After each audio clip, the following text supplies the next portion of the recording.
Before this video starts, make sure to give it a quick thumbs up, and if you are not a current subscriber, make sure to click that subscribe button and turn on post notifications so you'll never miss a video. Thanks. Hey, what's going on, guys? Cardtrix here. Today I'm going to be showing you another awesome card trick tutorial.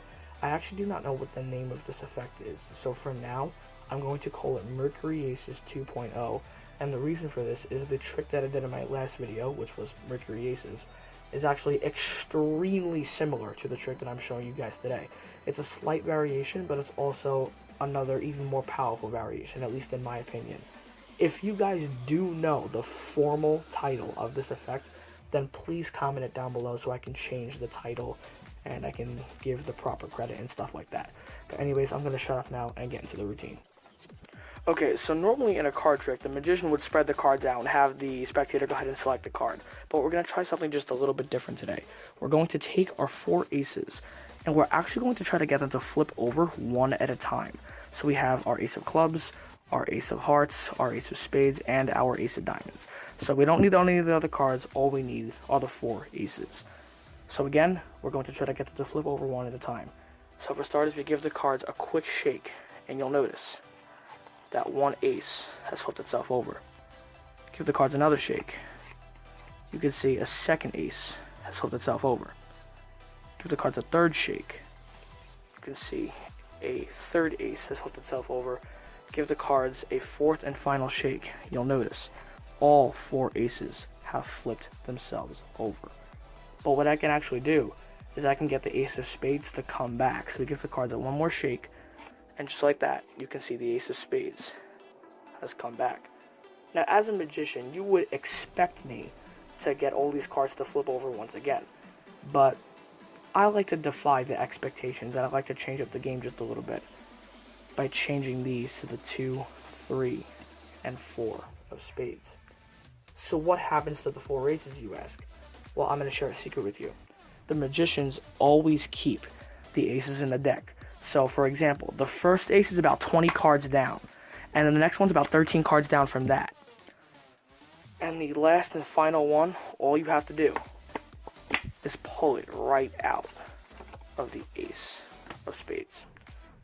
So anyways, guys, that's the trick. I hope you guys enjoyed it. So now let's get straight into the tutorial. Alright guys, hopefully you stuck around for the tutorial. So this trick is absolutely brilliant. It will baffle people, and it tests your sleight of hand skill quite a bit. The sleights in this trick aren't that difficult. They just require a good amount of practice to look fluid and natural. So let's just get right into this. What you're going to need is a regular deck of playing cards. Any deck will work. Once you have your deck, you're going to remove the 4 aces and the 2 through 4 of any suit that you'd like. The only requirement is whatever suit you choose, the ace of that suit has to be in the 3rd position of the 4 aces. So I have the 2 through 4 of spades, so the ace of spades is going to be in the 3rd position. If you wanted to use the 2 through 4 of hearts, then the ace of hearts would be in the 3rd position. I'm pretty sure that's self-explanatory. But here's your setup. Obviously, you're going to have your aces with the correct ace in the 3rd position, and the 4, 3, and 2 are going to go on top of the deck, making sure that the 4 is the topmost card. And then once you have that set up, you are ready to begin. So now what you need to do is you need to get a pinky break underneath the top 4 cards. So what that's going to be is your 2 through 4 of spades and 1 random card. That's what you have to do. So the way that I like to do this is I'll spread over 4 cards and say usually the magician has a spectator pick a card. And then basically I'm going to do something different. So what you're going to do here is you're going to put your pinky in that spot. You're going to square everything up on the pinky. So now you've maintained a pinky break. Obviously, you don't have to do it like that. You can simply use a little misdirection and just riffle up from the back if you want. Just do what you have to do to get a pinky break underneath the top 4 cards. So now you're going to take the aces and you're going to put them on top of the deck while maintaining that pinky break. And now you're going to steal all 4 of those cards away. So now you have the 4 aces, the 2 through 4 of spades, and a random card. Now, before you steal it, what you need to do here actually is you need to get a thumb break underneath the bottom card. So basically that's what it looks like. So let me just go over that one more time. So you have the pinky break underneath all the cards. You're going to lift up just a little bit so you can get a thumb break on this bottom card and then steal the whole thing away. So you stole the 4 cards away, but you have a thumb break underneath the bottom card. So you're going to count the cards off in a very specific way. You're just going to peel the ace of clubs off on top of the deck. You're going to peel the ace of hearts off on top of the deck. Now, when you come over to peel off the ace of spades, you're actually going to drop that card that you were holding on the thumb break, and that was that random card, okay? And then you're going to peel off the ace of spades while maintaining a pinky break. Then you're going to take this quadruple right here, this is 4 cards as one, set it on top, square it up with that ace, maintaining that pinky break, and then stealing the ace of spades away. So now this is what it looks like. You have the ace of diamonds, the 3 cards, and then you have the ace of spades.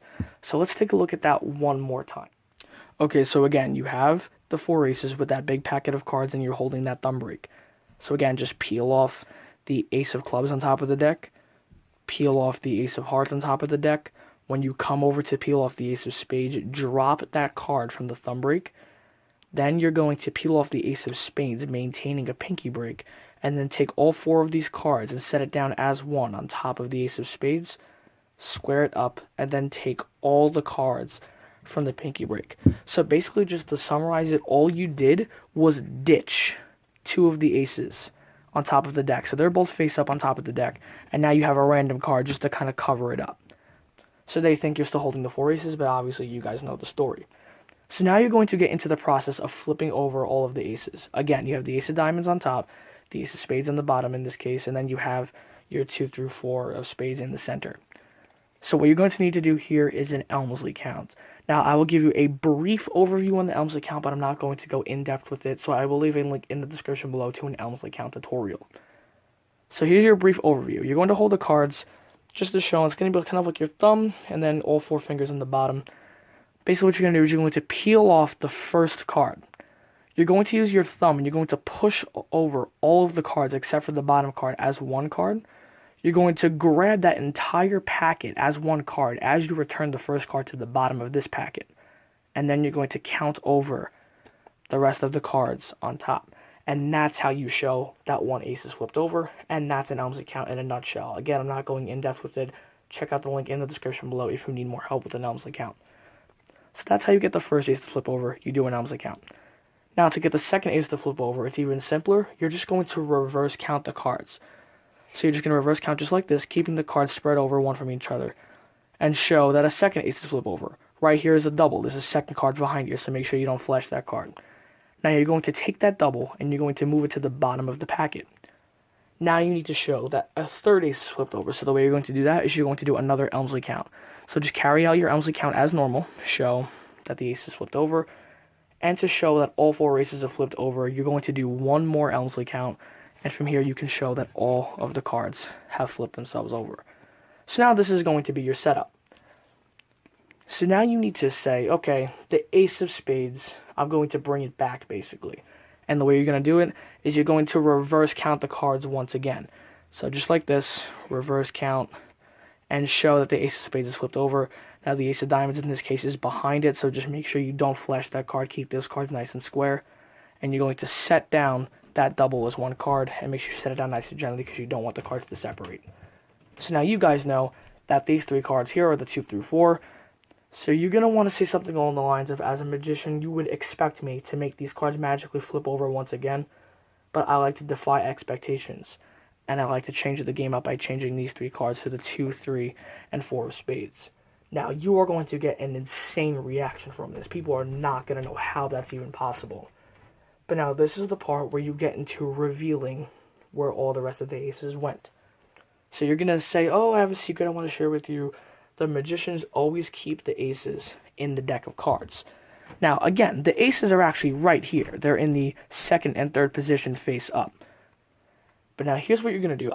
You're going to make up some kind of number and say, oh, the first ace is about 20 cards down, right? And basically, all you're doing is slip cutting the top card. So you're just lifting up about half the deck. You're just slipping off the top card into the middle, putting those cards on top. And when you do it quick enough, it actually looks like you just cut right to a face-up ace. You might have caught it on video, you might not have because of how close it is. It may seem obvious, but in a real performance, people will not notice this. It generally looks like you just cut to an ace. And now to get the second ace, you're going to do the same exact thing. You're just going to slip cut the top card, just literally slide it off, that's all you're doing, and then set both packets down. So it looks like you actually cut to the aces, but you really just did nothing but slide off top 2 cards. So let me just show you that in full speed again, alright? So again, it'll look like, okay, we have a card that's about 20 cards down, and then we have another ace. So that's what it looks like in full motion, and it generally looks like you randomly found the aces. So one more time in slow motion, just to make sure it's not confusing. Again, all you're doing is just sliding off the top card, putting the packet on top, sliding off the top card, setting both packets down. That's all it is, and when you do it quick enough, it just looks like you cut to the aces randomly, and it looks pretty magical. So you're going to get another good reaction from that. And then you're going to say, to find the last one, all you have to do is pull it out of the ace of spades. So again, behind the ace of spades, you have the ace of diamonds sitting there the entire time.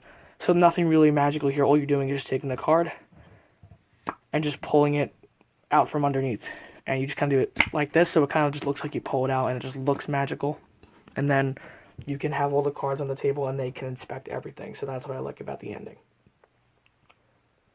So anyways, guys, that's the trick. I hope you guys enjoyed it. Let me know what you guys think in the comment section below, and I will see you guys in the next one. And I also actually do want to know, what do you like better? Do you like Mercury Aces better, or do you like this variation better? Let me know in the comment section below, and I'll see you guys next time. Cardtrix 8 signing off. Peace out.